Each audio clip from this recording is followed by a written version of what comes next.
أعوذ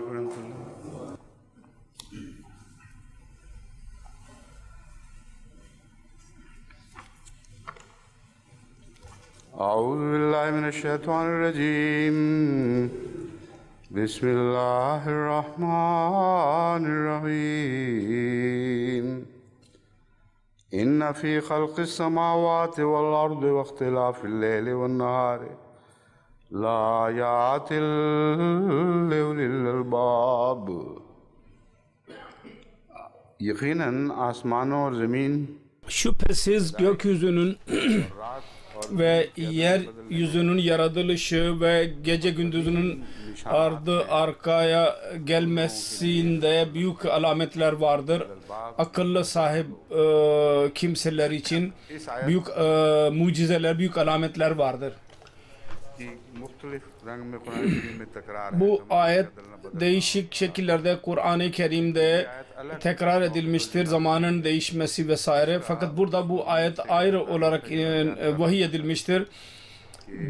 Dün beyan ettiğim konuyla bunun derin alakası vardır.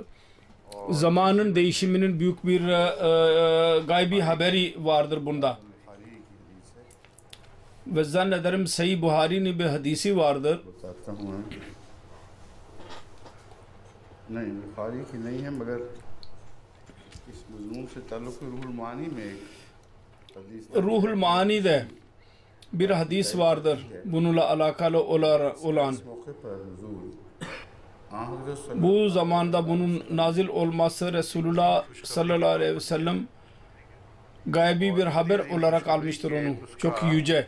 O kadar yüce bir gaybi haber ki bütün gece onun teşekkür etmekle geceyi geçirmiştir. Bu olayı da ben beyan edeceğim. Yalnız daha önce bunu beyan etmek istiyorum. Bugün bir ayetten sonra dün söz verdiğim Mısır Firavunlarıyla ilgili ve Musa Aleyhisselatü Vesselam ile ilgili ne aklıma geldi? Bu araştırma yapılsın. Acaba boğularak öldü mü yoksa boğulduktan sonra yine de yaşadı mı? Buna ne gerek vardı onu beyan edeceğim. Ve sonra onun araştırmalardan sonra neler önümüze çıktı ve bunun ihtiyacı gerekli olduğu bütün bunun arka planını beyan edeceğim. Ki bir iki kitap okuyarak, bir tek referans okuyarak, ona araştırma diyerek mektup yazarlar. Siz böyle dediniz filan yerde böyle yazılıdır diyorlar. Bütün ihtilafı konular bu konuda ne kadar değişik araştırmacılar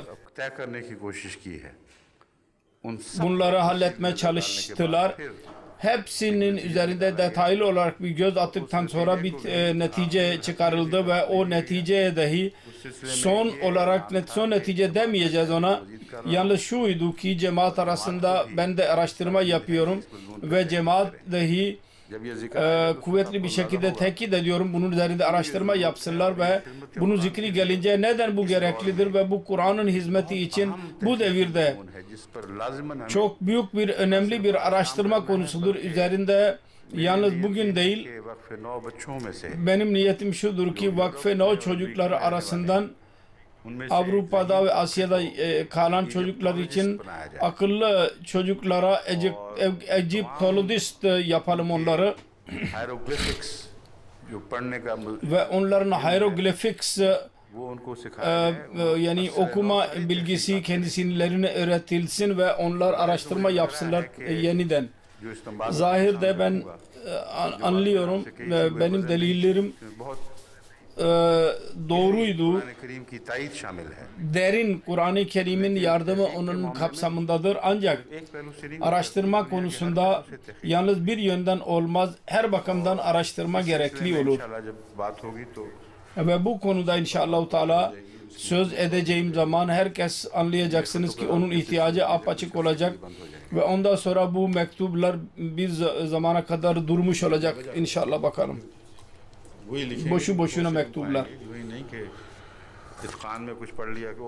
Gerçek bilgi ile okuyanlar yazacaklar. İtkan'da şu yazılıdır demeyecekler. İnna fi halki semavati vel ardı ve ihtilafi fil leyli ve nahari la ayatin li ulil albab ayeti. Bundan önceki ayeti okuyunuz diyor Emirül Müminin. Çıkarın onu.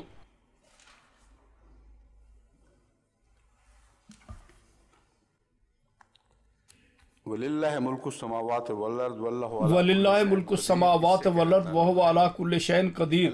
Bununla derin alakası vardır. Allah'ın padişahlığıdır, Allah'ın mülkiyetidir. Allahu Teala son yetkiye sahiptir. Yeryüzünde ve gökyüzünde her ne varsa onun üzerinde yetkiye sahiptir. Ondan sonra inna fi halki semavat vel ardı ve ihtilafil leyli ve nahar dememiz bir müjdedir. Ben ondan bahsediyordum. Bu söyledikten sonraki kıyamet günü karar verilecek. Herkes ölecek. Bir çeşit Müslümanlar üzerinde bir üzgünlük söz konusudur. Bu da akla gelebilir ki o kadar uzun mu bekleyeceğiz son zafere ulaşmak için? Herkes burada ölecek ve ondan sonra sonunda kıyamet gününde karar verilecek. O zaman bu insanlara biz nasıl karşı koyacağız? Bunların önünde biz zaferlerden bahsediyoruz. Ve dedik ki İslam mutlaka zafere ulaşacak dedik. Bunlara biz nasıl karşı koyabileceğiz? O konu ayrılmıştır bu konudan.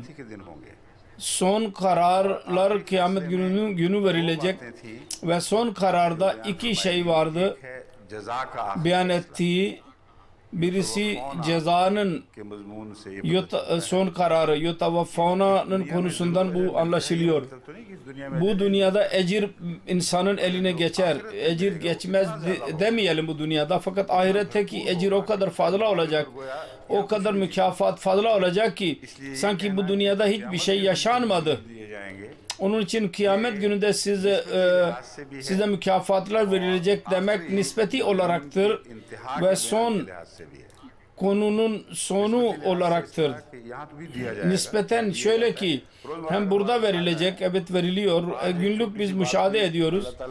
Bugün küçük bir şey oldu ve Allah-u Teala'nın lütfuyla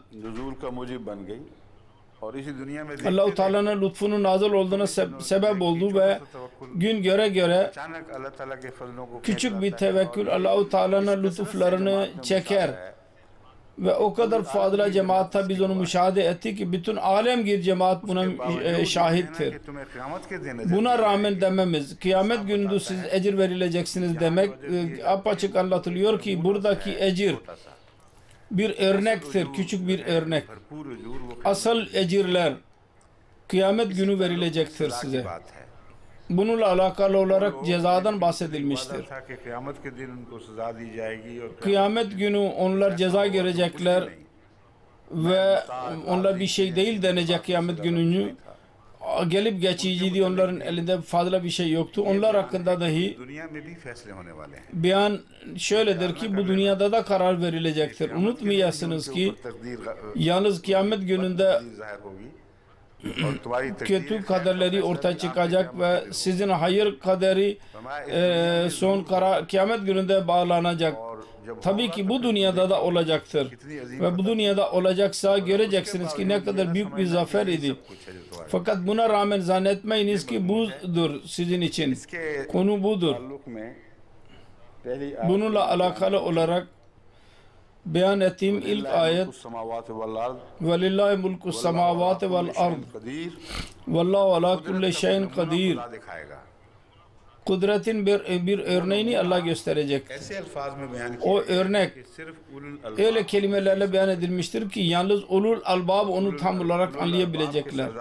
Ve ulul albabın başkanı Resulullah sallallahu aleyhi ve sellem'dir. Kendisi bu konuyu hemen anladı. Bu birdenbire bundan sonra beyan ediliyor. Bunda mutlaka büyük bir gaybi haber vardır. Zamanlar değiştirilecek bunda. Geceden gündüz çıkarılacak ve bugün iktidarda bulunan kavimler belli bir müddete kadar üstün olacak ve ondan sonra da izah verdiklerinden bahsediliyor. Hepsi yok olacak bunlar. Ve sonunda Hz. Resulullah sallallahu aleyhi ve sellem'in malikiyet şanı ile bu dünyada ortaya çıkacak ve yeryüzünde ne kadar varsa Allah-u Teala'nın bunların eline verilecek. Asıl konu budur. Resulullah sallallahu aleyhi ve sellem'in bu mesaj ulaştı ve bunun neticesinde teşekkür gecesini geçirdi. Rivayet şöyledir. Hazret Ata rivayet eder. Hazret Ayşe radıyallahu anha haya soruldu. Hazreti Resulullah sallallahu aleyhi ve sellem'in en güzel çekici bir sözden bahsedin ki ondan daha güzel sizin üzerinde etki yapmış başka bir şey bulunmasın.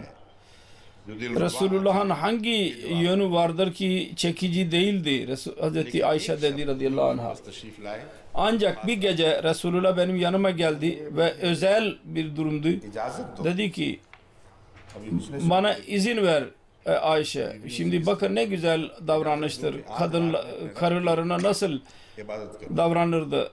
İzin ver ki ben Yüce Rabbime ibadet edeyim. Bütün gece ibadet edeyim dedi. Ayağa kalktı, abdest aldı ve namaz kılmaya başladı. Namazdan sonra o kadar namaz esnasında ağladı ki rükû etti, secdeye girdi. Başını kaldırdı ve ağlıyordu. Bütün gece böyle kaldı. Ne kadar çekicidir bu. Bundan bakınız ki Hazreti Ayşe Sıddika radıyallahu anh'ın imanı ne kadar yüceydi. Başka bir kadın derse çok eziyet çekti. Benim kocam çok ağladı. Bugünlerde bu böyle olur. Hazreti Ayşe radıyallahu anh'a diyor ki bundan daha güzel ruha lezzet veren bir manzara görmedim hayatım boyunca. Sonunda Bilal geldi ve dedi ki haber sabahdı. Ondan sonra arz ettim ki ya Resulallah niye o kadar ağladınız bütün gece? Allah-u Teala sizin bütün günahlarınızı affetmiştir. Dedi ki afala akuna abdan şekura, ben Allah-u Teala'ya şükreden kulu olmayayım mı? Bu rivayet Sahih Buhari'de burada durur. Ya buna benzer konular vardır orada. Fakat bundan bir rivayet Ruhul Maani'nin anlamı şudur ki orada bu ayet-i kerime ile alakalı olduğunu söyler. Niye diyeyim? Bana bu gece bu ayet nazil oldu. İnne fî halqis semâvâti vel ardı ve ihtilâfil leyli ven nehâri la ayatin li ulil albab. Şimdi başka yerde de vardır Kur'an-ı Kerim'de. Soru şudur. Bu her günlük hayatın bir muamelesidir. Gece gündüz değişir. Eğer aynı şekilde bu konuyu ele alırsak nasıl Abd-i Şekur'un bununla ne alakası var? Bütün gece böyle geçirmesi biz bunu anlayamıyoruz. Demek ki beyan ettiğimdir asıl.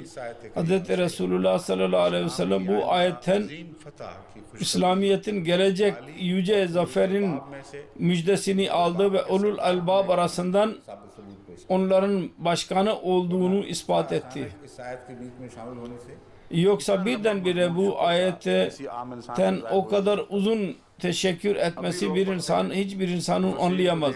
Şimdi de insanlar okurlar, müfessirler okurlar ve bunu anlamadan geçerler. Ne kadar yüce bir mesajdır. Her kim anladıysa bu hadis ile alakalı olarak anlamıştır. Ulul elbab olmak bir akıl konusu değil genel olarak. Takva ile derin bir şekilde alakalı olan bir konudur. Takvadan insan bir nur alır. O nura sahip olanlara Kur'an-ı Kerim onlara ulul elbab diyor. Ulul elbab diyor çünkü burada mecrurdur. Genel olarak bahsettiğimiz zaman mecrur dememiz gerekli değil. Bazı kimseler derler ki ben burada yanlış okudum. Cahilliktir bu. Referans verilince raf'a durumunda verilir. Ama ayet okunduğu zaman mecrur ise orada mecrur okunacak. Bu ulul elbab, akıllı insanlar, Hz. Resulullah sallallahu aleyhi ve sellem'in onların ilklerin ve sonların başkanıydı. Ve bu ayetten böyle bir netice çıkarması olağanüstü bir şekilde ihsandan bahseder. Bu rivayette bu vardır. Ben de onu size okudum.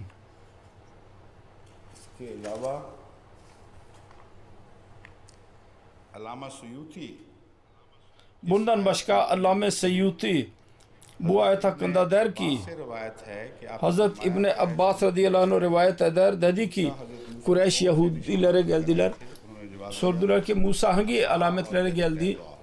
Dediler ki bir değnek ve beyaz el. Ve Hristiyanlara geldiler ve dediler ki Hazreti İsa Aleyhisselam'ın alametleri neydi? O da dedi ki körlere ve hastalara şifa verirdi. Sonra Hz. Resulullah sallallahu aleyhi ve sellem'e yanına geldi ve dedi ki dua edin ki Allah-u Teala Safa dağını altına çevirsin. Resulullah dua ettiği zaman böyle bir şey çıktı. Şimdi bakın nasıl yanlış rivayetler çıkarırlar. Müfessirler Allah-u Teala mükafat versin. Çok bir çaba sarf ettiler. Ancak akıl dahi versin. Orada öyle bir şeyleri dahi derlediler ki Kur'an-ı Kerim'in manalarını anlayacağımıza onları daha da örterler. Onların muamelesi Allah'ın elindedir. Onlara sevgi, saygı göstermek bizim görevimizdir. Fakat onlara çok büyük hizmetlerde bulundular ama onların her rivayetini kabul etmek doğru değil. Kur'an ve Hz. Resulullah sallallahu aleyhi ve sellem'in mizacına uygun olan demin beyan ettiğim rivayet idi. Ona mukabil bu gibi hikayelere yer vermek ki şan-ı nuzul idi ve Kureyş soruyorlardı filana gittiler. Bütün bunlar uyduruk şeylerdir. İnsan görür görmez anlar ki bu uydurulmuş olan bir hikayedir. Ulul albab sahibi bunu rivayet etmemiştir. Eğer ulul albab olsaydı böyle rivayet hikaye uydurmazdı. Al-Mufredat ko dekhte hain wo kya kehti hain. Al-Mufredata bakalım ne diyorlar. Ayet ke mutallik ek to bahs hai. Ayet hakkında tartışma vardı. Ayet ne olur? Ayetten murad aslında öyle bir alamettir ki uzaktan insan onu görebilsin. Ve hiçbir yerde bir alamet, bir manzarayı göstermek için ya diğer mesaj vermek için bir konu beyan edilir. Ona ayet denir. İsliye कहते हैं कि ayet çünkü मंजिल का निशान है और मंजिल का पता देती है. Aya bir menzilin alametidir ve onu gösterir. Onun için ulul albab ile alakalı olarak ayetlerden bahsetti. Yaratılış günün, gece gündüzün ve kainatın yaratılışın üzerinde düşünenler orada durmayacak onların gözü. Çünkü onlar yalnız alametlerdir. Yaratana, yaratılmış olandan yaratana dönecek onların dikkati. Ve değişik yollarla akıllı sahibi kimseler Allah-u Teala'ya ulaşmanın yollarını bulurlar. Konu budur. Hazreti İmam Ragib bundan bahsetmiştir. Diyor ki inna fi zalika la ayatil lil müminin. Akıldan düşünülmüş olan ayetle murattır.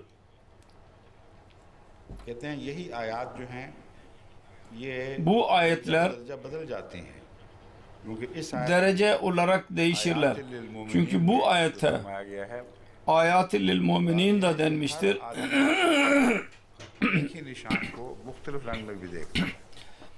Her insan aynı alameti değişik şekilde görür.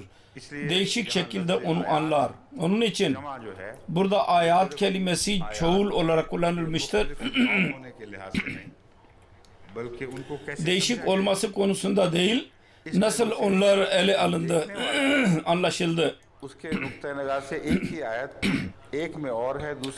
Gören bakımından bir ayet başka, bir ayet başka, bir ayet başka ve derece olarak ulul elbab bir tek ayeti görerek değişik neticeleri ele alırlar ve bir insan en güzel anlamını düşünür. Demek ki bir ayette bir tek ayet söz konusu olur. Gören bakımından hangi yönden bakıyor? Aynı şekilde Hazreti İmam Ragib bu ayeti dahi okur. Bal huve ayatun bayyinatun fi sudurillezine utul ilma ve ma yechhadu bi ayatina illa zalimun. Bu konu ile alakalı olarak Hazreti İmam Ragib beyan ediyor. Bunların delili bu ayet-i kerimededir. Ayat, beyinat müminlerin kalplerindedir. Yani onlar alametleri nasıl gördülerse onların kalpleri açıldı ve aydınlandı. Ve apaçık bir şekilde Kur'an-ı Kerim'i destekleyen mucizeleri gördüler. Onların kalplerinde bu ayetler vardır. Ama bir kör görürse onun bir şey göremeyecek. Kendisi kusurludur. Kur'an-ı Kerim'in bir kusuru yoktur bunda. Fi sudurillezine utul ilme ve ma yechhadu bi ayatina illa zalimun. Bir taife vardır ki bu ayetlerden müminlerin kalplerini aydınlatmış olan bu ayetleri bahane ederek kavga ederler ve derler ki bir şey yaşanmadı, bu doğru çıkmadı vesaire vesaire.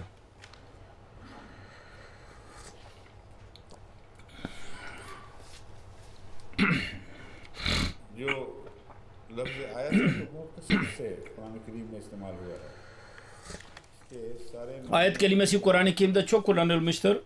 Bütün bunları okumama fırsat yoktur. Fakat birkaç örnek vereceğim ki değişik zamanlarda bu ayet nasıl oldu. Ve ayetul lahumul arzul meytatu ve cealnal arda ve nahara ayetene. Ölümden hayatın delilini isteyenler için bu bir alamettir. Ardul meta, ölü olan bir yer, bir toprak. Allah-u Teala tekrar ona canlılık verir. Yeşillik çıkar ve her çeşit meyve çıkar. Ölümün hayata dönüşmesi budur. Bu konu belli bir ayet ile alakalıdır. Genel olarak beyan ettiğimiz ayetler bunu değil. O değil bunlar. Burada ayetler derin deliller vardır. Ki o ayetlerle siz bir insanın tekrar dirileceğini anlayabiliyorsunuz. Bir yer ölünce orada mutlaka çekirdekler baki kalır. Çekirdek olmadan, bir temel olmadan sudan bir şey çıkmaz. Su indiği zaman ölü bir yer görüyorsunuz. Orada gizli kuvvetler var. Orada bir çekirdek olarak orada dur. Siz onları göremiyorsunuz. Fakat Allah-u Teala'nın lütfu nazil olduğu zaman ve karar verir ki ben bunu yaşatayım der. O zaman o ölü topraktan bitkinin çıktığını görürsünüz. Bu Yasin suresinde ölünün tekrar dirilmesinin konusudur. Murat şudur ki kıyamet gününde ruhlar doğacaklar. Yokluktan değil. Buradaki ruhlar zahirde ölü gibi görürler fakat orada tekrar dirilebilme kuvveti onlarda olacak. Allah-u Teala kuvveti onlar üzerinde iş yapacak ve onlar oldukları zaman sur üflenecek ve her taraf nasıl yeşillik biterse aynı şekilde o ruhlar tekrar canlanacak ve ortaya çıkacaklar. Bu bir tek ayetin anlamı budur. Yasin suresiyle alakalı olarak ben onu beyan ediyorum. Ve cealnal leyle ve nahara ayetene. Biz geceyle gündüzü ayrı ayrı ayet yaptık. Bir yerde dendi ki gece ile gündüzün değişimiyle Hepsi bir yerde beyan edildi. Genellikle telavet edilir. Fakat burada iki ayet olarak beyan edilmiştir. Burada murat şudur ki onun hikmetleri vardır. Gecenin kendi hikmetleri olur ve gündüzün kendi hikmetleri olur. Ve bu bakımdan bunun detayları diğer ayetlerde de vardır. Orada gece ile gündüzün hikmetleri ayrı ayrı beyan edilir. Gecenin tehlikeleri ve gündüzün tehlikeleri ayrı ayrı beyan edilir. Kul auzu bi rabbil falak ta bu bütün bu konu onun kapsamındadır. Falak gündüzün temsilcisidir. Bir şey yırtıldığı zaman ve oradan bir ışık çıktığı zaman ve gece İza vakab ile alakalıdır. Her ikisinin faydaları ve tehlikelerin özeti Falak suresinde mevcuttur. Ancak Kur'an-ı Kerim'in değişik ayetlerde bu yayılıdır.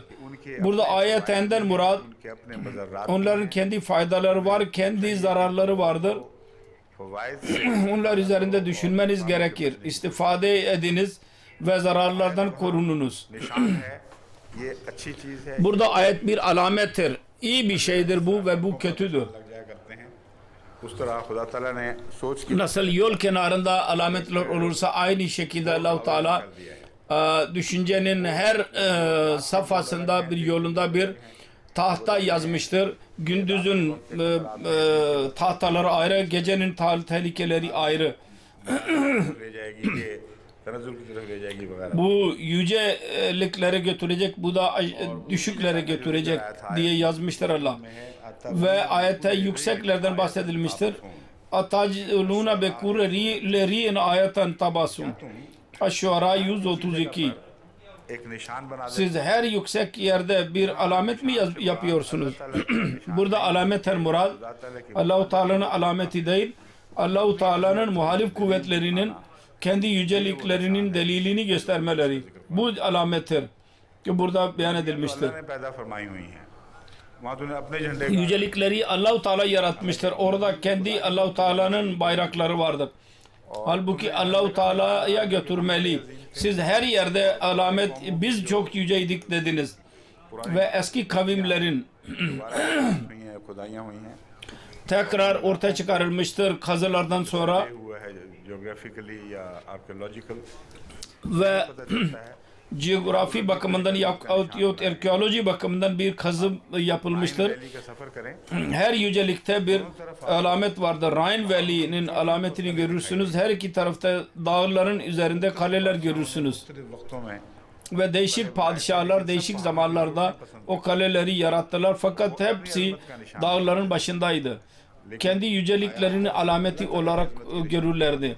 Fakat ayet Allah-u Teala'nın yüceliklerini gösterir. وَلَاِنْ جَيْتَهُمْ بِآيَةٍ لَيَقُولُنَّ Aş-Şuara 129 idi. Şimdi Rum suresi 59 ayet. وَلَاِنْ جَيْتَهُمْ بِآيَةٍ لَيَقُولُنَّ الَّذ۪ينَ كَفَرُوا اِنْ اَنْتُمْ اِلَّا مُبْتَلُونَ. Eğer sen onlara bir alamet ile gelirsen لَيَقُولَنَّ الَّذ۪ينَ كَفَرُوا şüphesiz kafir ederler diyecekler ki siz ancak iptal yaratan insanlardır. Yalanı ortaya çıkarırsınız, yalana doğru insanlara teşvik edersiniz. وَالَّذِينَ كَفَرُوا وَكَذَّبُوا بِآيَاتِنَا اُولَٰئِكَ أَصْحَابُ النَّارِ. Kafirlik edip bizim ayetlerimizi yalanlayanlar, burada genel ayetler vardır. Her ayet Allah-u Teala götüren bunun kapsamındadır. Ve mucize dahi bunun kapsamındadır. Ma nansakh min ayetin o nunsiha nati bi khayrin minha o misliha. Bunun hakkında ben daha önce de bir hutbemde aydınlatmış bulunuyorum. Bence burada Kur'an-ı Kerim'in bir ayetinin iptal edildiği beyan edilmemiştir. Cari bir yoldur. Şeriatlerin değişimi üzerinde nur aydınlatır bu konuyu. Biz her ne zaman bir ayeti ortadan kaldırırsak, bir şeriate bir emir verdik, sonra biz onu gelecek şeriatı biz onu göremiyoruz. Onun hikmeti şu olur ki daha iyisini getiririz. Nahte bi khairin minha. Hiçbir zaman hiçbir yasa iptal edilmemiştir. Ondan daha iyisi getirilmedikçe bu dinin irtikasını gösteren, yol gösteren bir işarettir.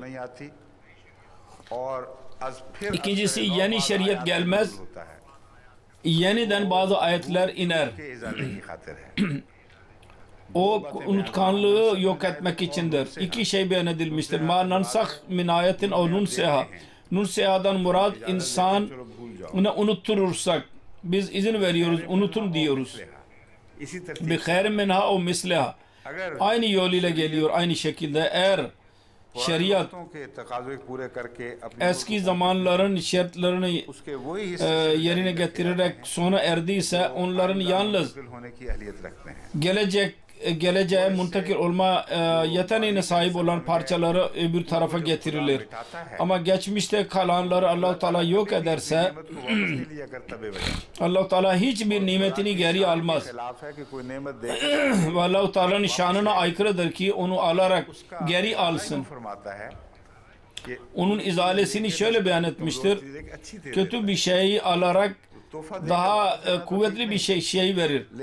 Hediye vererek geri almak iyi değil. Ama bir insana bir ayakkabı verirseniz onlar da yırtılmış olursa haydi sen bunu bana geri ver, ben yeni sana vereyim dersiniz.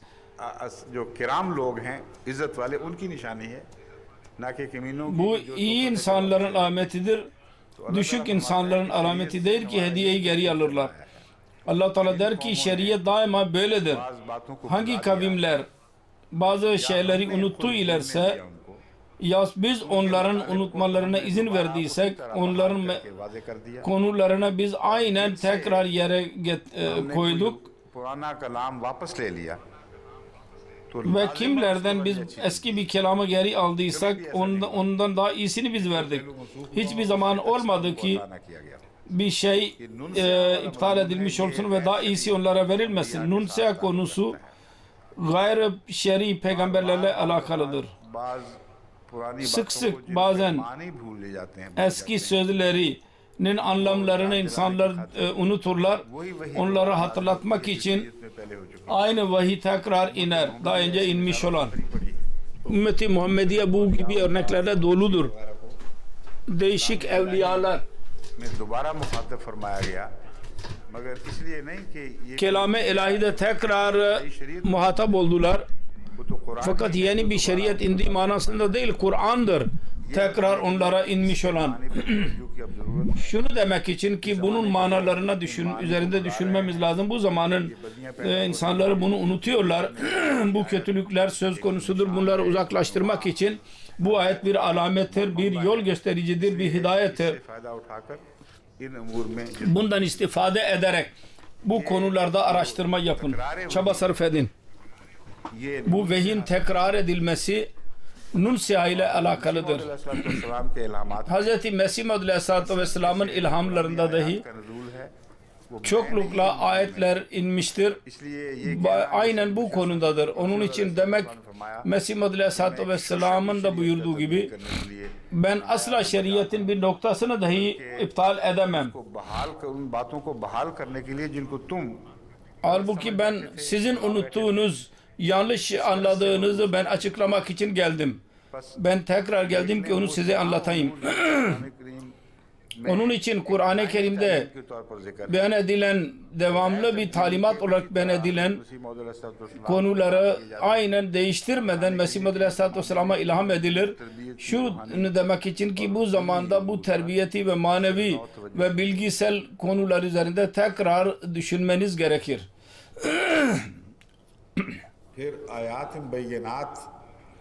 Sonra ayat-ı beyyenat, ayat-ı muhkamat vesaire, bunlar değişik manalarda vardır.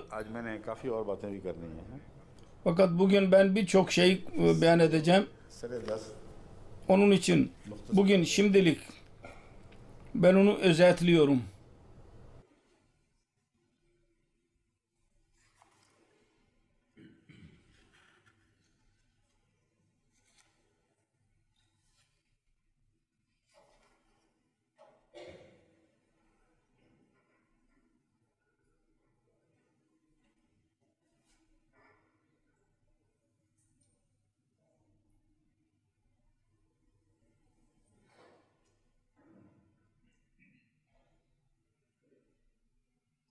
वो बुखारी वाली रिवायत भी इसमें दर्ज है जो मैंने कहा था ना, Buhari'nin rivayeti dahi buradadır. उसमें Semavat Abbas rivayeti orada Hazreti İbni Abbas'ın rivayetidir. बाहर तशरीफ लाए और इस तरह Bir gece Hazreti Resulullah dışarı çıktı ve böyle gökyüzünü, yeryüzünü gördü. Bu ağlayarak bu ayeti okudu. Bu rivayet şöyledir. खाला मैमूना के घर गुजारी Ben bir gece Memuna teyzemin evinde kaldım. Resulullah karılarıyla konuştu. Ondan sonra uzandı. Gecenin 1/3 kalınca ayağa kalktı. Bu rivayetin birinci rivayet ile alakası yoktur. Ayet aynıdır. Konu aynıdır. Fakat o zaman o kontekste değildir. O konunun içinde değildir.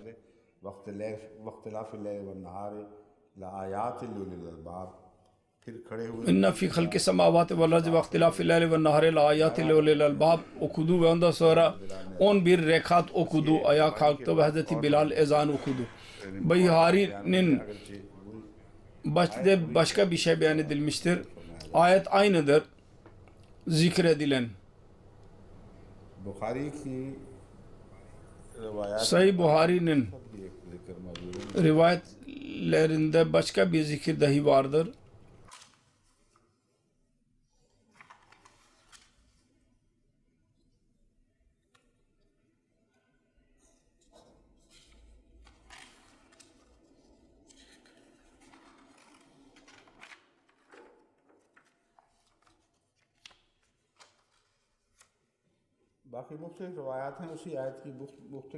Değişik rivayetler vardır. Değişik şehadetler var. Birden daha fazla şehadetler. Resulullah sallallahu aleyhi ve sellem bu ayetin tilavetiyle gökyüzünün yıldızları ve kainatta gece gündüzün manzaraları görerek vecd halinde bu ayeti okumuştur.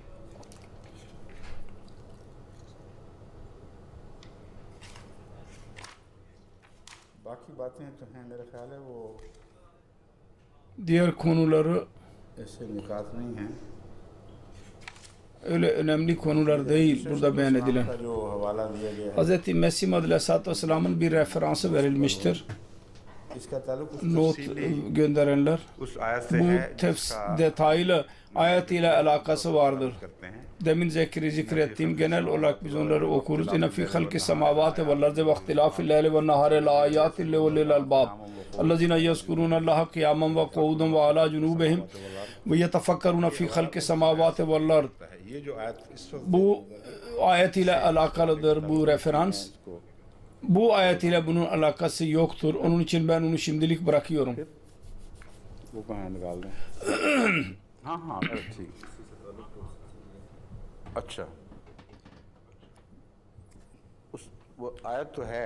Munir Javed Bey privat sekreter bir şey hatırlatıyor Amirul Mu'minine, fakat bu ayetin bütün konuyu ayırarak Resulullah sallallahu aleyhi ve sellem özel olarak bu ayeti okumuştur. Ben ondan bahsediyorum.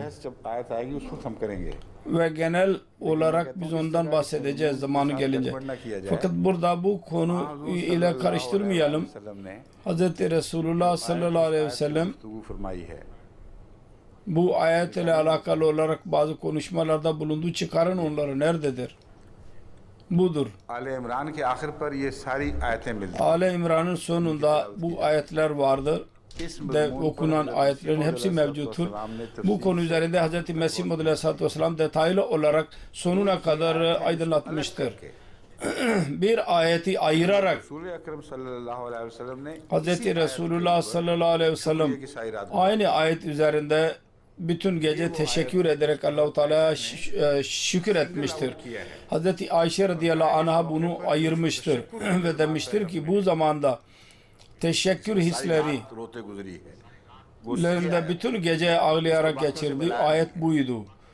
Bunu bir diğerlerle birleştirmemiştir. Onun için ben bunu ayrı olarak alıyorum. O ayetlere referans verdim. Diğer eshablar dahi Hz. İbni Abbas'ın rivayeti ve birçok rivayet vardır. Hz. Resulullah sallallahu aleyhi ve sellem'e vecd ile bu ayetleri okuduğunu gördük. Fakat benim beyan ettiğim konu özellikle bu ayet ile ilgilidir. O da yeryüzü üzerinde genel düşünce ile alakalı değil, bir müjde olaraktır. Onun için ben bu konuyu anlayınız. Sizin beyan ettiğiniz konu benim konuma aykırı değil. Ben bilfiil bunları ayırarak bunları beyan ediyorum. Bu ayet Resulullah sallallahu aleyhi ve sellem'e bir mesaj vermiştir. Sonradan gelen mesaj ile alakası yoktur onun. İslamiyet'in zaferinin bir müjdesidir. Ve onun üzerinde Allah, Hazreti Resulullah şükretmiştir Allah'a. Ve bütün diğer levazimleriyle birlikte bu ayeti okumak, vecde gelmek ve düşünmek, birçok rivayetler vardır. İnşallah Teala zamanı gelince ben onu alacağım. Şimdilik siz beni bırakın.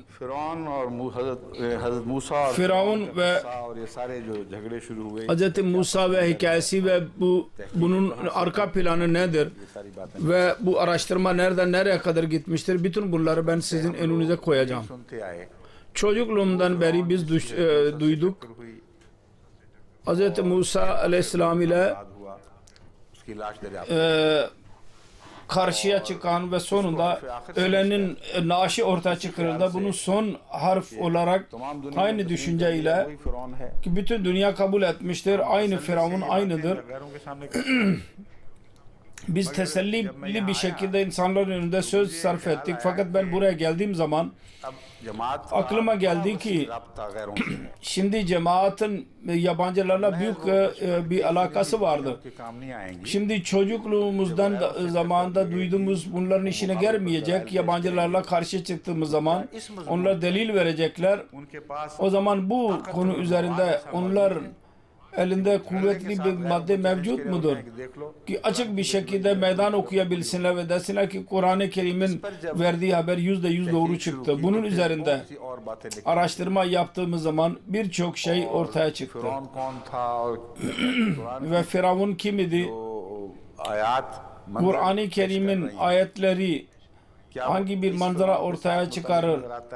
Bu Firavun ile alakalı mıdır yoksa başka bir Firavun ile alakalı mıdır? Bunlara baktığımız zaman daha sonra beyan edeceğim gibi bence Ramses ikinci Ramses'tir ki Kur'an-ı Kerim'in ayetleri ona uygulanmaktadır. Başka bir Firavun'u orada görmemiz mümkün değil. Firavun'un bütün silsilesini beyan ettiler. Biz başından sonuna kadar en son devir Hz. Musa Aleyhisselatü Vesselam'ın Firavun'u olabilirdi. Bütün onları araştırdık. Ve değişik Hristiyan araştırmacıların hepsinin araştırmalarını inceledik. Yalnız bir kitabı okuyarak bir karar vermedik. Yalnız aksine görürseniz ne kadar büyük bir araştırma devridir. Bütün ensiklopediya bunlardan bahseder. Onları araştırdık. Onların referanslarının eski neticeleri, bütün bu fiilistler elimdedir. Bunun üzerinde kesin bir şekilde bir insan iş yapmıştır. Salih Safi. Her insana ben ayrı ayrı iş verdiydim. Bizim araştırma takımı yalnız gelip geçici olarak terbiye ettiğim zaman insan değil, benim yanıma gelirler. Aksine bütün dünyada bulunurlar bunlar. Ve araştırmacılar Amerika'da da var, Pakistan'da da vardır. Bütün cemaat üyesidir ama kesin olarak bazı kimselere iyi görev verilir ve ondan sonra irtibat halinde olurdu onlarla. Ben araştırma takımı dediğim zaman onlar murattır. Malik Selim'e de bir görev verildi. Bilgi zevkine sahiptir. Onun ayrı bir makalesi benim önümdedir. Nerededir? Budur işte. Exodus hakkında ve Ramses ikinci Ramses hakkında ne kadar imkanlar üzerinde düşünerek asıl rivayetleri bana göndermiştir. Ve ben bu hutbe verdiğim zaman onlarla da irtibatı geçtik. Abdülkadir Muhakkik Pakistan'da. Ben hutbe verdiydim Onun arka planını size söyleyeceğim önce. O devirde biz onu anlıyorduk ki Ramses, 2. Ramses Firavundur. Kur'an-ı Kerim'in beyanatına göre tarihte yer alır. Başka hiçbir Firavun orada bulunamaz. Eğer bu doğruysa Ramses 95 bazı kimseler yanında 100 yaşında öldü ve bütün şehadetleriyle birlikte kesin olarak ispat eder ki Ramses II Firavun olamaz. Gark olmuş olan Firavun olamaz. Çünkü 100 yaşına kadar Hz. Musa'nın arkasından gitmemiştir. Tarihiyle alakalı olarak onları okursanız, Hz. Musa'nın doğumuyla ilerletirseniz anlarsınız ki Ramses tabi bir ölümüyle ölmüştür ve boğularak ölmemiştir. Şimdi büyük bir meydan okumasıydı. Kamil olarak inanıyorum. Zerre kadar asla çelişki yoktur. Kur'an doğrudur ve diğerlerin hepsi yanlıştır, batıldır. Onun için bazı kimseler derler ki yanlış. Ben şüpheye düştüm. Rivayetle belki doğru olabilir, Kur'an yanlış olabilir. Hayır, bu tamamen ahmaklıktır. Öyle bir insana biat ettiniz ki hiçbir şey bilmiyor. Kur'an'a vefalı olduğunu da bilmiyorsunuz. Bunda yabancılar tarafından bir meydan okuması vardı. O beni mecbur bıraktı. Daha da araştıralım ve değişik yönlerden araştırma yapmamıza mecbur olduk. Denebilir ki ne fark eder? Belki bir adam boğularak da olabilir ama onu çıkarmış olabilirler. Söylemeyerler. Doğrudur fakat Kur'an-ı Kerim'in haritası 100 yıllık bir insanın haritası değil. Güçlü bir Firavun'un celal sahibi olan bir insanın haritasıdır. Hz. Musa'ya küçük bir insan olarak muhatap eder. Bir küçük olarak onların gözlerinin önünde doğmuş ve ondan sonra ona tabi olarak kafilenin başındadır ve onlara yol göstermektedir. Burada demek ki yaşlı söz konusu değil. Bütün tarihi orada defnedilmiştir. O anlatıyor bunu. O zaman ya bize farzdır ki o Firavun'u arayalım. Yalnız gark olmakla kalmayın.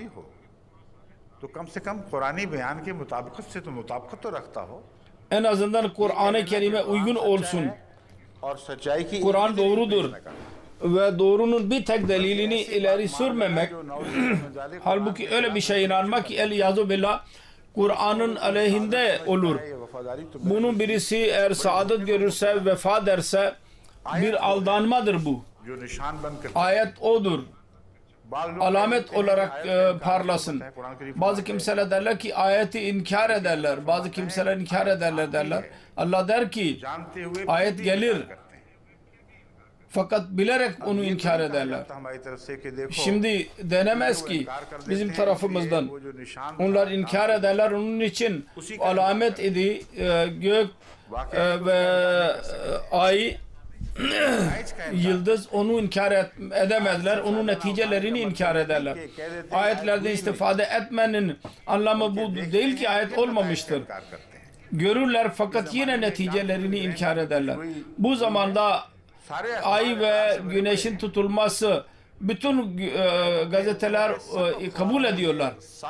Yabancılar ve Müslümanlar hepsi derler ki şu günlerde Ramazan'da ay ve güneş tutulması oldu gerçekten. Bahane uydurdular. Buna efendim olmadı diye bahane uydurmadılar. Eğer hiç olmadı derlerse o zaman ayet şüphe içinde olur. Ona ayet dememiz yanlış olur. Ayet şanlı bir şekilde ortaya çıkarlar. Onda şüphe olmaz asla. İnkar edenler kendi kalplerinin şüphelerine gizlenirler. Fakat ayeti yok diyemezler. Kur'an-ı Kerim bunu büyüce bir ayet olarak beyan eder. Eğer bir cevap verirsek sizin araştırmanız yanlıştır. Evet doğrudur ben biliyorum. Ancak Kur'an-ı Kerim doğru diyor. ये कहना Bu ortaya geçirilmiş olan firavunlardan filandır demek caizdir. उन तमाम फराईन Şart şudur ki Kur'an-ı Kerim'in talimatına göre bütün firavunların tarihleri araştırılsın. Kasas gibi tarihe tabi olarak gösterelim ki asıl budur. Kur'an-ı Kerim'in beyan ettiği firavun budur. Ve Kitab-ı Mukaddes burada Kitab-ı Mukaddes Bible ihtilaf eder. O yanlıştır. Yanlış şey isnat ettiler. Ve bunun dışında firavun olamaz. Bu konu vardı. İlk olarak benim dikkatim şuna çevrildi ki boğulmak hadisesi bu kesin midir? Bunun dışında bir mümkün değil mi bir yol? Kitab-ı Mukaddes bundan bahsetmiştir ki o boğuldu. Ve Kitab-ı Mukaddes beyan etti ki bütün tabi olan Firavun ile birlikte hepsi gark oldular denizde. Ve bir tek geri giderek söyleyen dahi kalmadı. Uzun zaman ondan sonra öyle geçti. Bir gün yahut 2 gün ki oraya kadar insanlar oraya haber aldılar ve ondan sonra araştırdılar ölüleri, naaşları. Denizde o naaşları aramak zordur. Fakat Kitab-ı Mukaddes'te başka yerde bir resim gösterilmiştir ki o deltaydı, yani derya yeri, akarsu. Kur'an'a destekliyor. Fakat Kur'an orada işaret olarak dahi boğulmaktan veya boğulmadığı beyan edilmemiştir. Kur'an-ı Kerim tek ayettir. Bir firavuna gark oldu demesine rağmen onun bedensel olarak yaşadığından bahsediyor. Hz. Müslim Mevud radıyallahu anh tefsiri sagirde tercüme yapmıştır. O bedensel beka anlamını beyan etmiştir. Çok anlamlıdır. Dememiştir ki bedeni ölü gibi tutacağız. Bedensel beka verilecek ona dedi. Şimdi tartışma buydu. Bunda imkan var mıydı ki gark olmuş olan bir firavun gark olmasına rağmen diri kalmış olabilsin?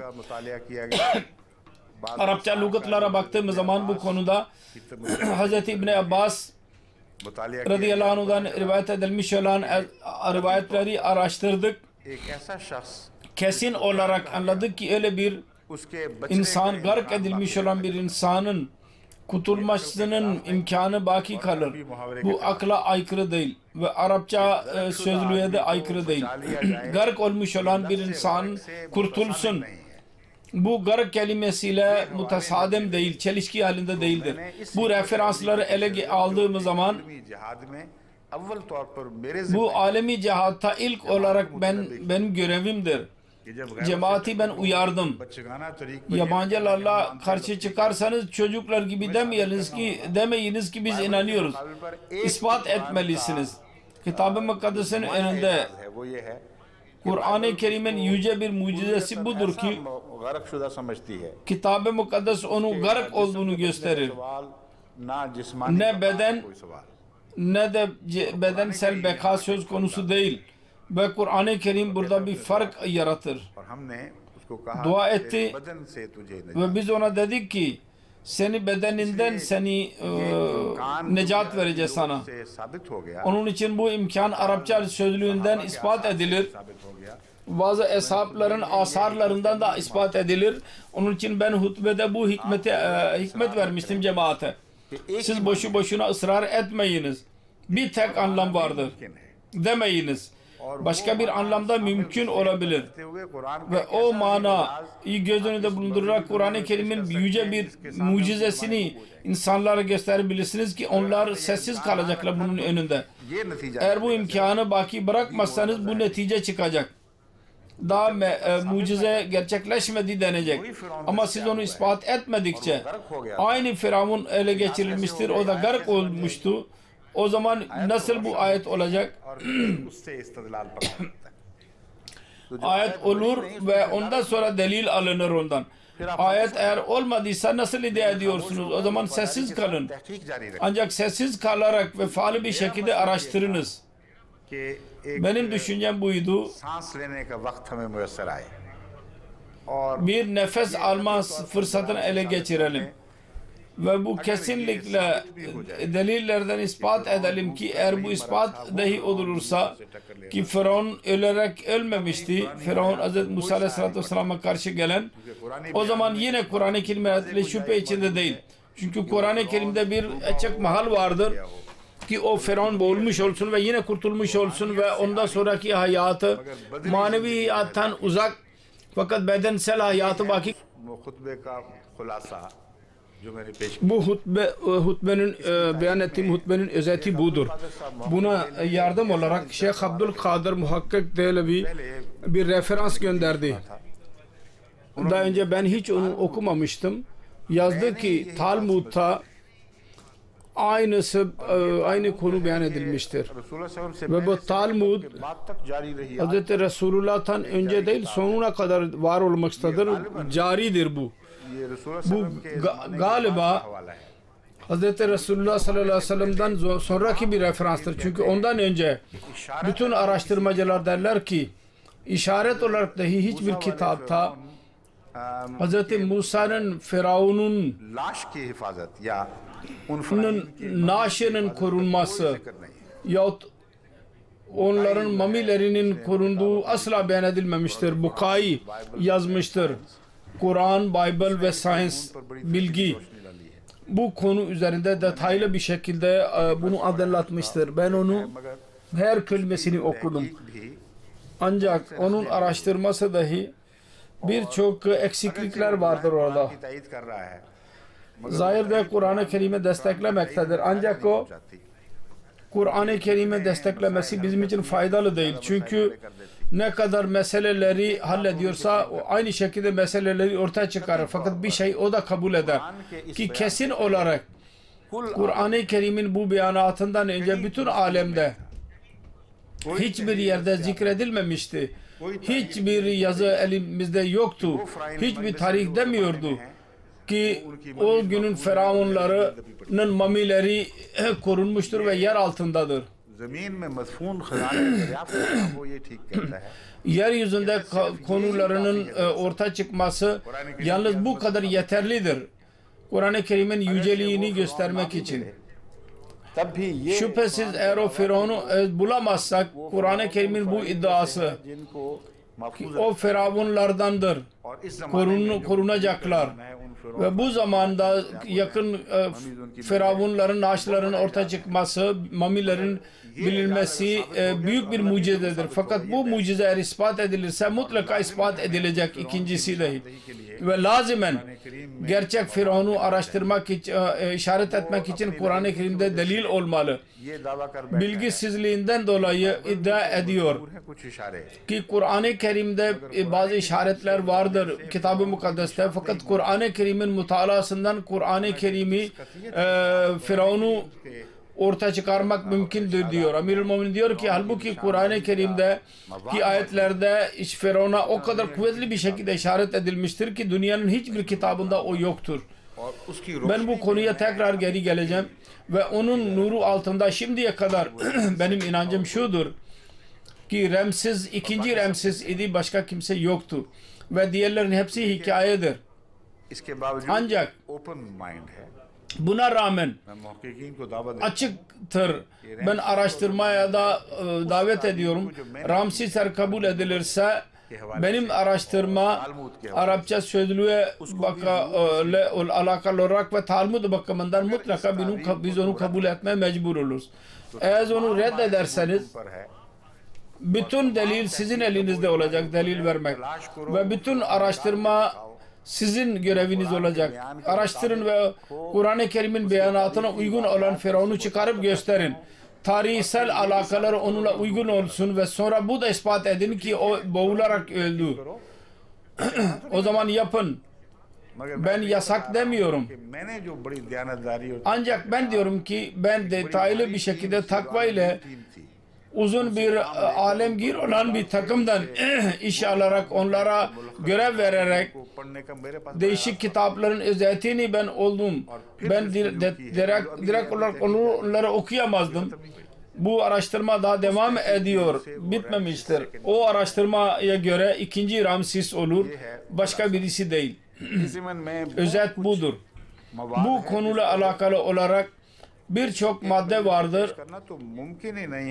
Bir mecliste de onu söylemek mümkün değil. Bütün Ramazan eğer geçerse ve ben bu araştırmayı daha şimdiden referanslı olarak ben okursam bu mümkün olmayacak ki bu Ramazan'da bitsin. Onun için ben onun arka planını beyan etmek önemli gördüm. Ne oluyor bu? Dünyadaki Ahmediler düşünüyorlar. Ne oldu? Niye? Bu ölüden bahsediyorlar. Kur'an-ı Kerim'in yardımı bizden ister ki Kur'an'a hizmet bizden istiyor ki yabancılar bir işi yaptılar. Bu sizin görevinizdir. Bu hizmeti siz yapınız ve sonuna kadar ulaştırınız ki sonunda aydın olarak bu sizin önünüze çıksın. Kamil bir şan ile önünüze çıksın. Hiçbir şüphe baki kalmasın. Gaye budur.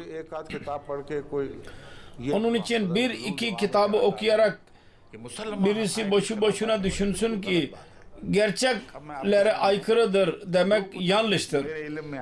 Şimdi sizin önünüzde benim bildiğim kitaplar çok detaylı bir şekilde biz okuduk. Bu konu üzerinde her hepsi değil, bütün önemli kitapları okumak bizim araştırma takımı yapmıştır onu. Fakat bence en iyi kitap bence bu delilleri ortaya çıkaran ve zaman üzerinde araştırma yapan. Ondan sonra ben bir delil ortaya çıkarmaya çalıştım yahut o yazar bir delil çıkarmıştır. Nispeten daha akıllı bir delil varsa okumayan için bir yer vardır. Açık zihinli olarak bir araştırmacıdır. Der ki Egypt and Bible History Charles F. Ailing der ki there is perhaps which has been contested as long or as hotly as the question of the date of the Exodus. Bu konuyu öyle kabul etmek ki İtkan yazmıştır, iş bitti. İtkanın elinde ne delil vardı? Öyle sözler vardır ki Resulullah sallallahu aleyhi ve sellem hakkında biz asla onları kabul edemeyiz. O referansı okuyarak ulemalar derler ki İtkan'da filan şeyde böyle yazılı derler. Araştırma yapın. Onun uzmanları ömürlerini geçirdiler. O dilleri anlamak için, öğrenmek için, o levhaları okumak için ki içinde tarihi vardır. Sonra Firavunlarla birlikte defin edilen bütün yazıları okuma konusunda hayatlarını geçirmişlerdir. Onların sözlerini reddedemiyoruz ki siz okuyorsunuz ve yalan söylüyorsunuz. Onların neticelerinden leyle ihtilaf halinde olabiliriz. Fakat onların bütün maddeleri gözlerimizin önünde olmalı. Ve bunun dışında da beyan ettiğim gibi lazımdır ki her Ahmedi araştırmacıların bir takımı haline getirilsin. Velev ki 50 sene geçsin aradan, fakat bunu bırakmamalıyız. Bugün değil yarın mutlaka araştırma yapacaklar ve bu konuda Kur'an bizden hizmet etmemizi istiyorlar. Onun hakkını vereceğiz. Bu kitapta yazıyor ki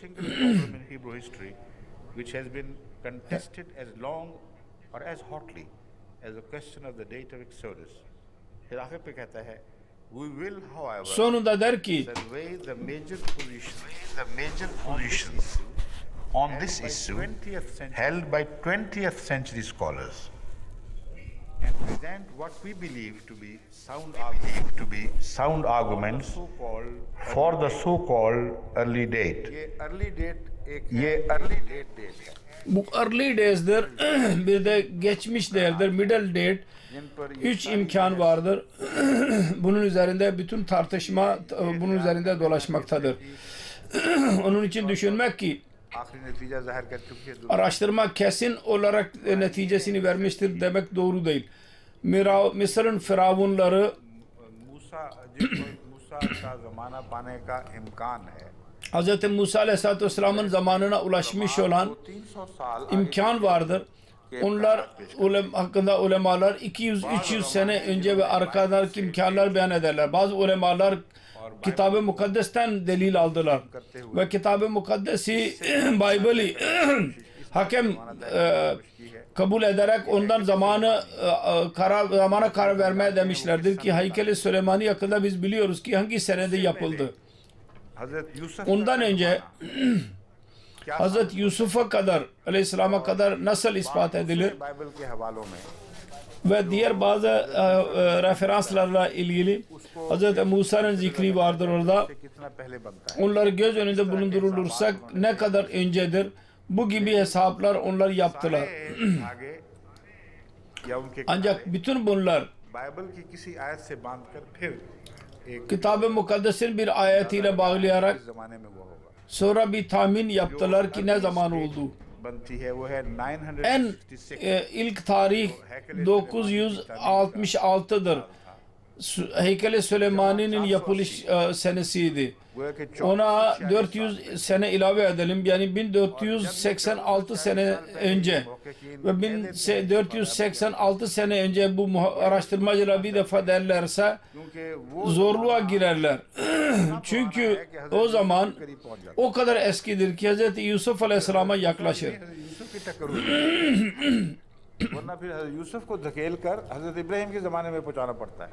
Hz. Yusuf Aleyhisselam'ı bir tarafa atara iterek Hz. İbrahim Aleyhisselam'a girmemiz gerekli olur. Ben özetini beyan ediyorum.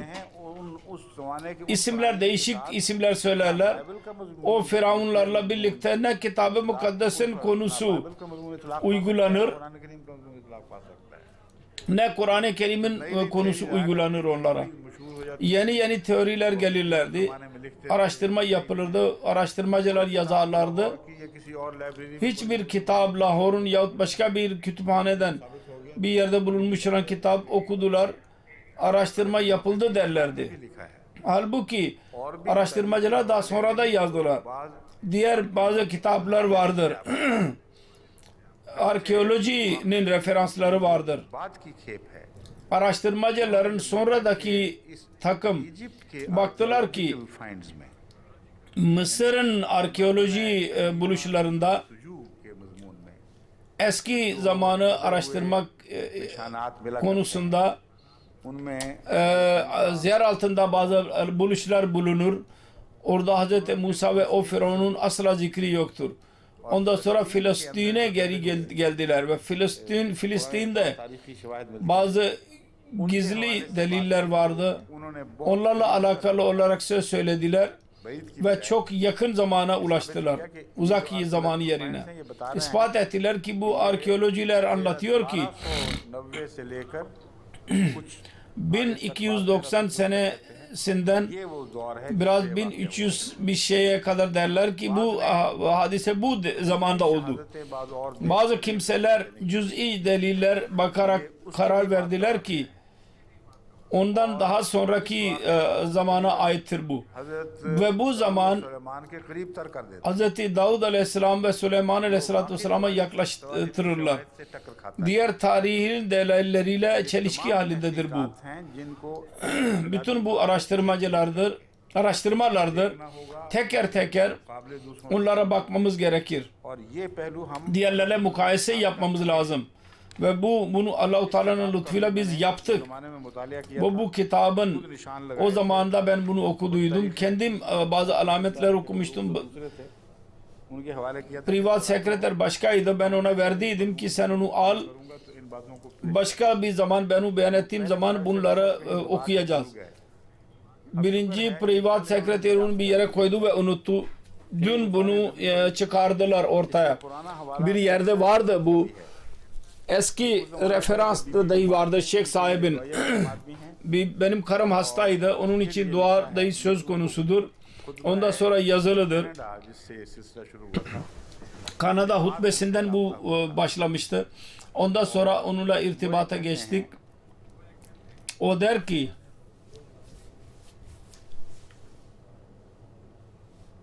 कहते हैं इन्होंने कुछ ताखीर की है इस मसले पर गुफ्तगू Biraz geciktiler bu konu üzerinde düşüncesini beyan etme konusunda.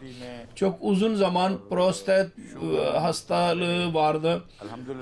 Şeker hastasıydı. Elhamdülillah şimdi homeopatik ilacı başladım. Ben şimdi iyiyim eskiye nazaran diyor. Bu aciz ben Talmud'un referansını gönderdiydim diyor. Firavun boğularak kurtulduydu. Bunun üzerine bir itiraz vardır. Eğer boğulduktan sonra yine 50 sene yaşadıysa yaşadığında bir alamet vardır. Kur'an-ı Kerim'de başka gelecekler için bir alamet. Halbuki anlamamıştır. Liman halfaka aya. O zamanda geri kalmış olan insanlar için ve sonradaki nesiller için bir alamet idi. Halfaka geri bırakmış olanlar dahi görecekler. Senin iddiaların hepsi yanlıştır. Ve bir ölü gibi, manevi bir ölü gibi eğer kabul edilirse ki bu imkandır ki boğularak kurtulmuş olursa tercümesi bu olacak. Ve bedenin korumasına gelince ebedidir bu.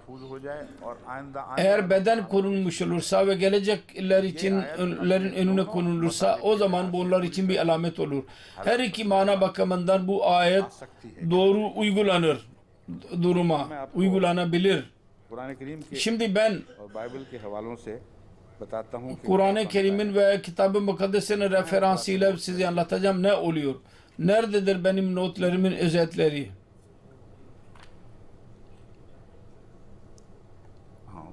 वो कहाँ है? ठीक है,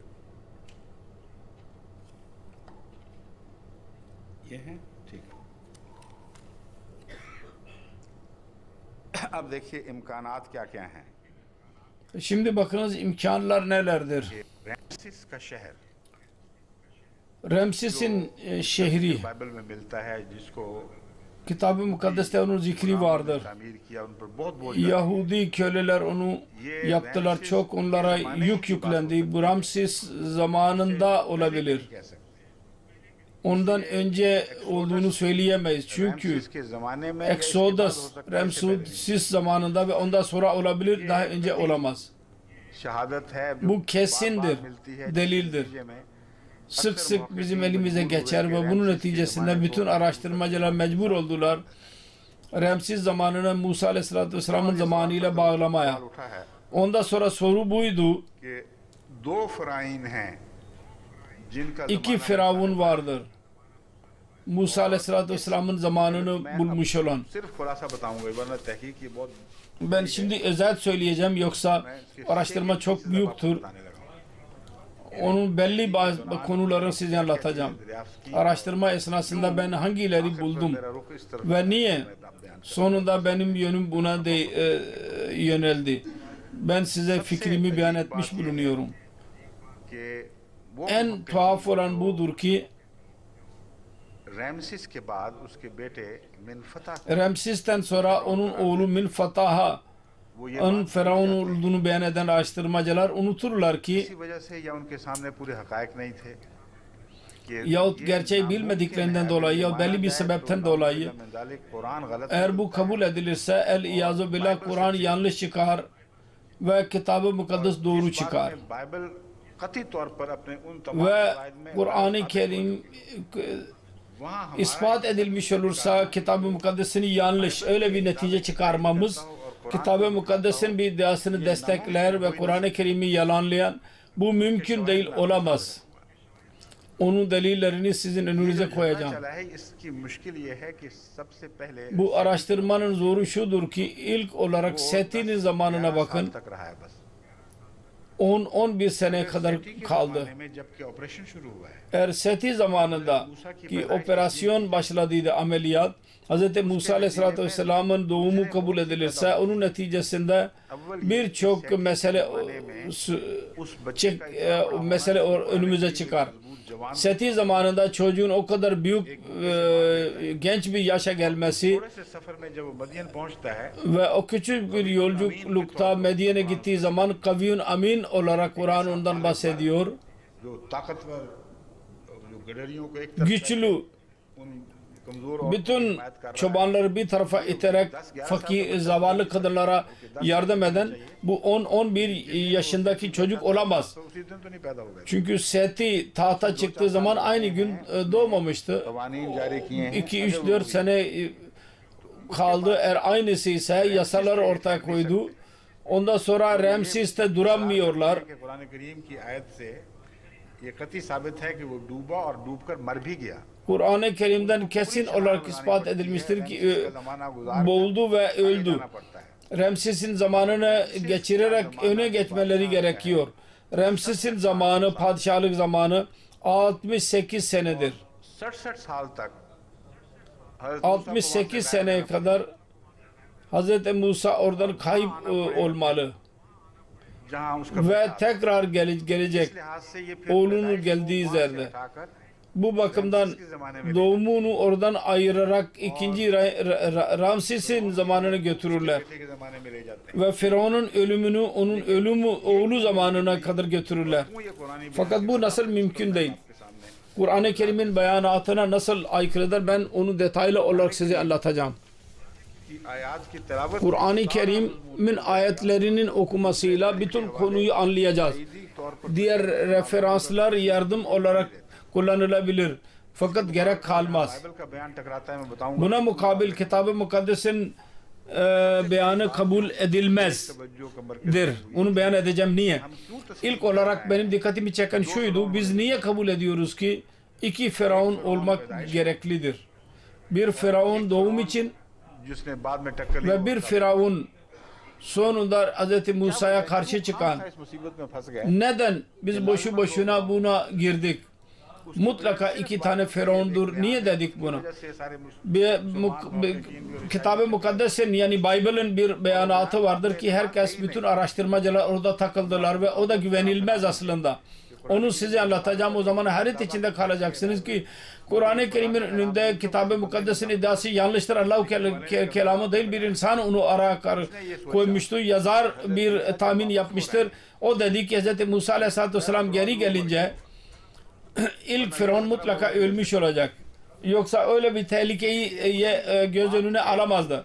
Onun için aynı sözü benim zihnim üzerindeydi. Ben söylediğim zaman o devirde belki bir Firavun'un ölümüyle onun yasaları da değişirdi dedim ve fırsat buldu. Fakat o zaman aklımda bu yoktu ki ये बाइबल क्या ne zamana kadar öldü. Kitab-ı Mukaddes bu konuda ne diyor? कि Şimdi ben size önce Kur'an-ı Kerim'in ayetlerini okuyarak anlatacağım ve ondan sonra bazı işaretlere dahi işaret edeceğim. Euzubillahimineşşeytanirracim. Bismillahirrahmanirrahim. Tasim Mim. का पाक नाम लेकर शुरू करता हूँ Ben Allah-u Teala'nın kelamı ile और Tahir ve Semi olan Allah ile okuyorum. Meciddir. ये खुलासा Bu da Hz. Müslim Maud katında özeti budur bu üç kelimesinin. ताहिर है समी है और Tahir, Semi मजीद है बहुत मुअज़्ज़ज़ और बुजुर्ग ve Mecid और साहिब çok yücelik sahibi. तिल का आयत Mecid büyüklük sahibi. Tilk ayatul kitabil mubin. हैं बहुत खुली खुली रोशन Bu किताब की आयत ap açık ayetlerin kitabın ayetleridir. Bütün meseleler burada halledilmiş görürsünüz. Bu ayetlerdir. Bütün konuya uygulanabilen, aydınlatan ve detaylı olarak aydınlatan. Natlu aleyka min nabay Musa ve Firavun bil hakkı li kavmin yu'minun. और फिरौन Biz sana Musa ve Firavun'un या उसकी gerçeklerini, hikayelerini, के साथ onun tarihini hak ile sana beyan ediyoruz. ताकि Le kavmi yu'minun. मान ला रहे हैं Ki उनको तकलीफ iman eden insanlar उनके फायदे kuvvet alsınlar bunda. Onlara fayda versin. करनी है इस मजमून Onun için eğer kuvvet almak istiyorsan ihtilaflı konularda bu ayetler खास मोमिन size yardımcı olabilir. Müminleri korumak için, onlara yardım etmek için biz bunlardan bahsettik. İnne firavuna ala fil ardı. Firavun yeryüzünde kibir gösterdi. Kibirlendi. Ve ceala ahlaha şiyan.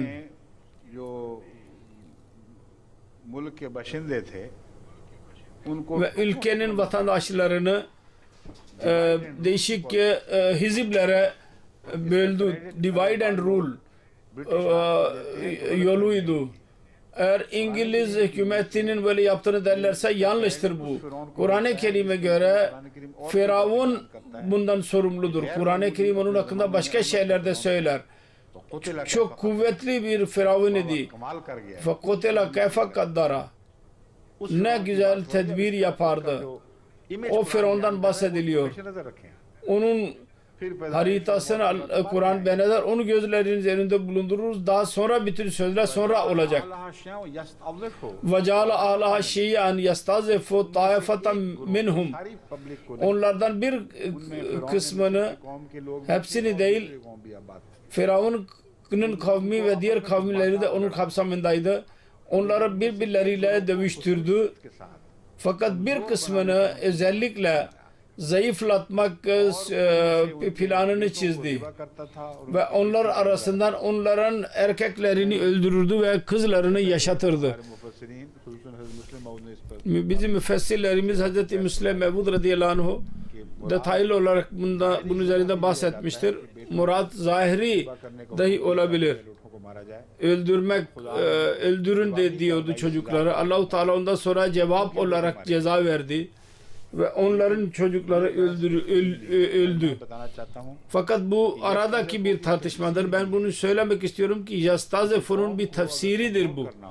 Bir kavmi zayıflatmak istiyorsanız onların erkekliğe sahip olan insanları öldürün.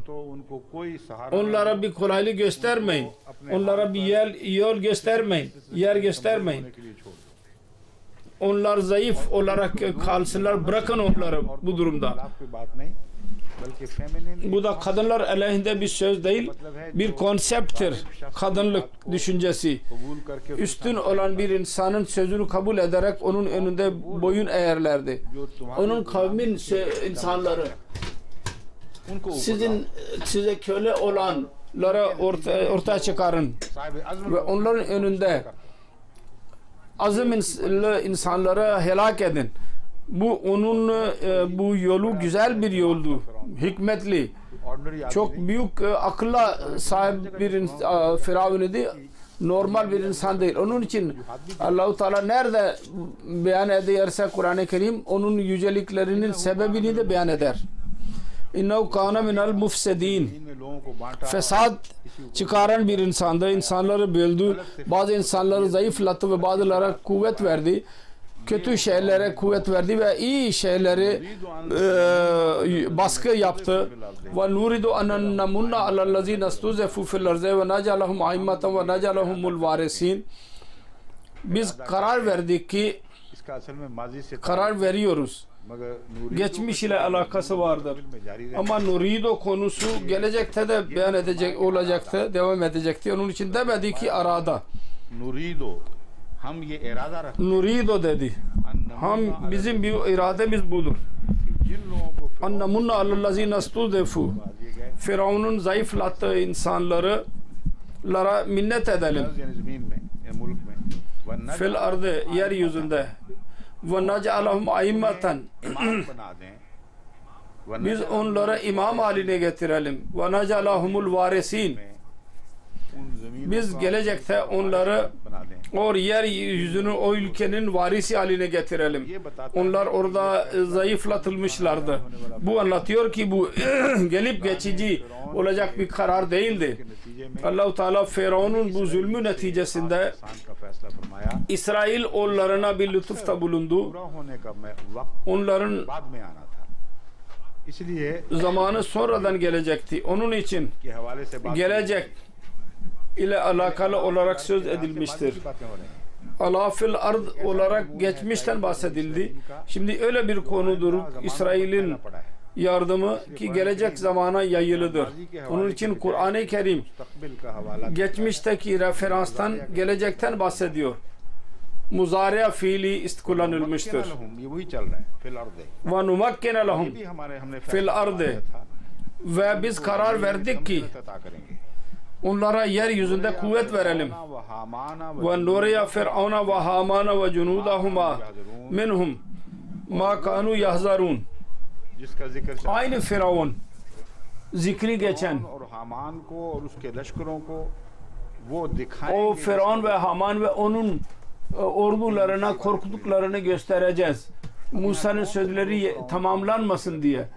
Hangi Firavun'dan bahsediliyor burada? Doğuştan itibaren Firavun başka mıydı ve bu başka mıydı? İmkan yok. Başka bir Firavun'dan Allah-u Teala asla işaret dahi etmez. Başından sonuna kadar bir tek Firavun vardır. Onun yüceliklerinden bahsediliyor.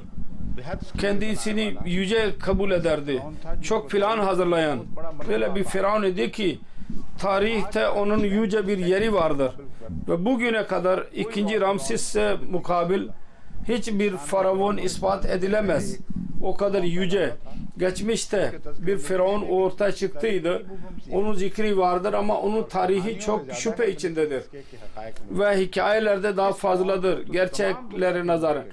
Fakat bu Firavun bütün dünyanın araştırmacılar en büyük kibirli, en büyük kibir taslayan bir Firavun olduğunu derler. Bu Kur'an-ı Kerim'deki bu ayetleri tam olarak bu konuyu beyan ederler. Hiçbir Firavun'a uygulanamaz, mümkün değil. Sonra der ki ve numakkene lehum fil ardı ve nuriya Firavuna ve Hamana ve cunudahuma. Haman dahi aynı zamandaki bir insandır. Onların ordularını biz öyle yenilgiye uğratacağız. Ve avahena ila umme Musa an ardi'ihe. Şimdi doğum zamanıdır. Bu Firavun'un bu kararına mukabil ki çocuklar öldürülecekler, gençler, çocuklar ve kızlar yaşatılacaklar. Aynı ayete geri götürüyor. Biz buna mukabil ne yaptık? Dedik ki Musa'nın annesine vahiy ettik. An ardi'ihe فَاِذَا خِفْتِ عَلَيْهِ فَاَلْقِيهِ فِي الْيَمِّ. Doğumdan hemen sonra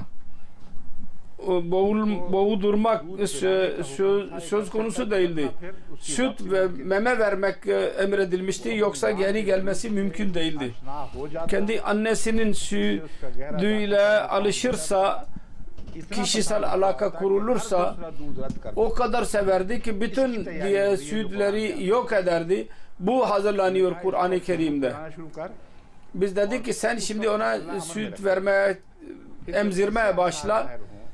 Allah-u Teala seni emniyet içinde bulunacak. Sonra korkmaya, hayatının korku içinde olduğunu beyan edeceğiniz zaman benim sana söylediğim, emrettiğini yerine getir. Emrettiğimi. Ve la tahafi ve la tahzani. Bu konuda asla korku duyma. Fe alkihe fil yemme. O zaman onu denizde, burada yamden murad deniz olabilir. Burada akarsu yani nehir, Nil nehri murattır. Orada bunu akıt.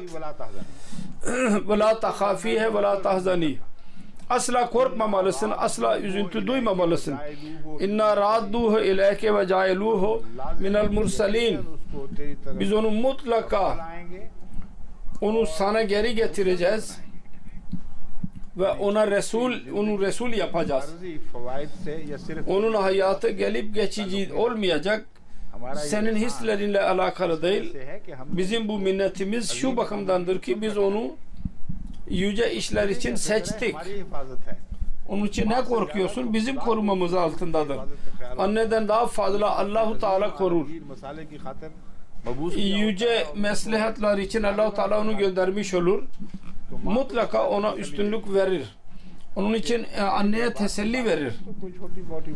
Senin hislerin söz konusu olsaydı küçük bir şey idi.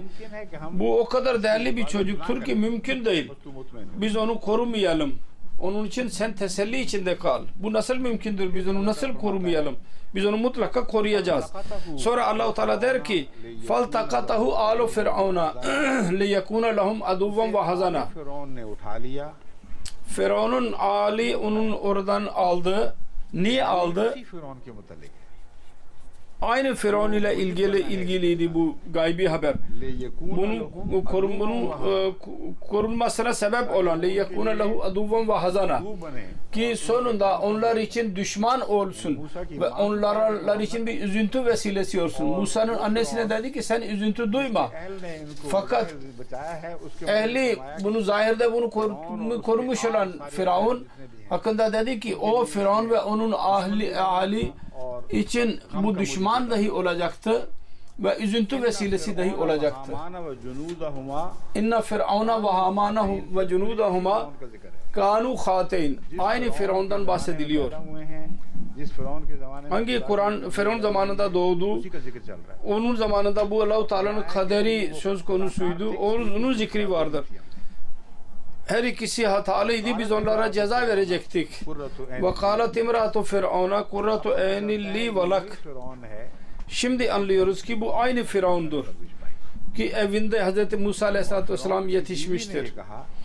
Ve Firavun'un karısı dedi ki, şimdi ağıldan bahsedilmiyor. Kitab-ı Mukaddes'in bu sözü doğruydu. Ki karısı onun kapsamında değildi Musa Aleyhisselatü Vesselam'ı oradan alan. Ailenin diğer üyeleriydi. Ve Kur'an-ı Kerim dahi orada Firavun'un belli bir oğlundan bahsetmez. Kitab-ı Mukaddes dahi bir oğuldan bahsetmez. Kızdan bahseder. Kız dedi ki, kız onu benimsedi.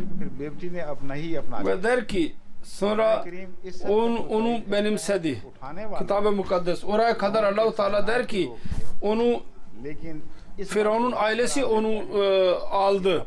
Fakat yanlış der ki, kız benimsedi. Hayır, bunu desteklemiyor. Karısı benimsedi diyor.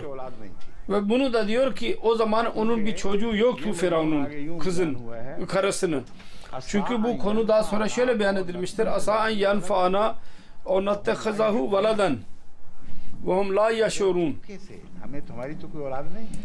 Gizli bir şekilde bizim bir çocuğumuz yoktur. Ancak mümkündür. Gelecekte de eğer çocuk doğmazsa bunun çocuğumuz haline getirelim. İnsanlar nereden bilecekler bu kimdir? Bu padişahlarla daima bu böyledir. Bu zamanda da nevablarla bu aynen böyle olurdu. Çocuğu olmayan derlerdi ki hamile olduğunu meşhur etsinler ve kızı doğdu evet geri gel derlerdi. Bu hikayeler eskiden beri doğrudur.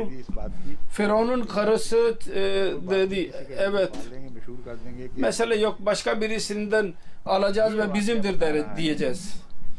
Bu olay anlatıyor ki Firavun'un karısıydı. Hz. Musa Aleyhisselatü Vesselam'ı yetiştiren ve Firavun aynıdır. Hz. Musa Aleyhisselatü Vesselam ile dövüşen de odur ve üçüncü bir Firavun söz konusu değil.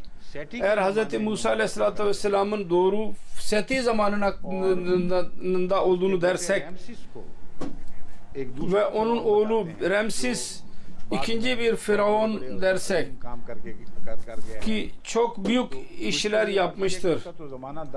O zaman zor şuydu ki onun zamanı 10 seneydi yalnız ve Hz. Musa Aleyhisselatü Vesselam'ın doğduğu zaman Ramses'in yaşı 29 idi. İkinci Ramses'in yaşı 29. O anneye uygun değil bu sözler. Biz onu çocuk edinelim ve birisi insan bilmesin. Eğer olsaydı ben fazla oğlan dersem la yaşıyorun sözüdür bu. Kur'an-ı Kerim o kadar yüce bir kelamdır ki inceden ince konuları aydınlatır. Hiçbir kitaba muhtaç olmadan siz onlarla eski tarihi tekrar oluşturabilirsiniz.